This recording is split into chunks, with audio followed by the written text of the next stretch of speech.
എന്നാൽ എന്താണ്? ഒരാൾ പുസ്തകം വായിച്ചതുകൊണ്ട് ആള് നല്ലൊരാളാകുമോ എന്ന് ചോദിച്ചാല് പുസ്തകം വായന കൊണ്ട് ഒരിക്കലും ഒരു മനുഷ്യൻ നന്നാവുന്നില്ല.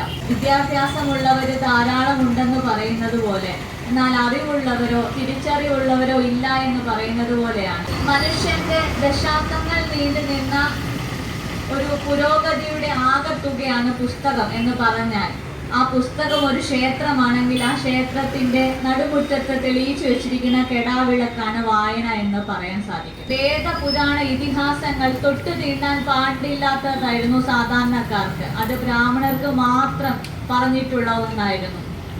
നമ്മുടെ ഭാഷാപിതാവ് തുഞ്ചത്ത് രാമാനുജൻ എഴുത്തച്ഛൻ തീക്കടൽ കടഞ്ഞ് തിരുമധുരം എടുത്തപ്പോൾ, അതായത് അധ്യാത്മ രാമായണം എഴുതിയപ്പോൾ, ആ പാവം മനുഷ്യൻ അത് മണ്ണിനടിയിൽ കൊണ്ട് കുഴിച്ചിടേണ്ട ഗതികേട് വന്നിട്ടുണ്ട്.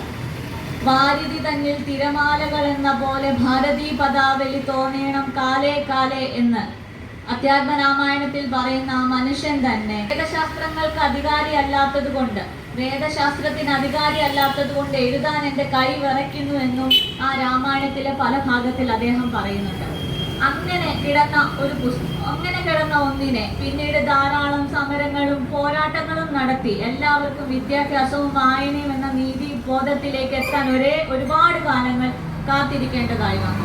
പിന്നീട് പുസ്തകങ്ങൾ അച്ചടിച്ചു തുടങ്ങി. എഴുത്തോലയിൽ നിന്നും പുസ്തകങ്ങൾ അച്ചടിച്ചു തുടങ്ങി.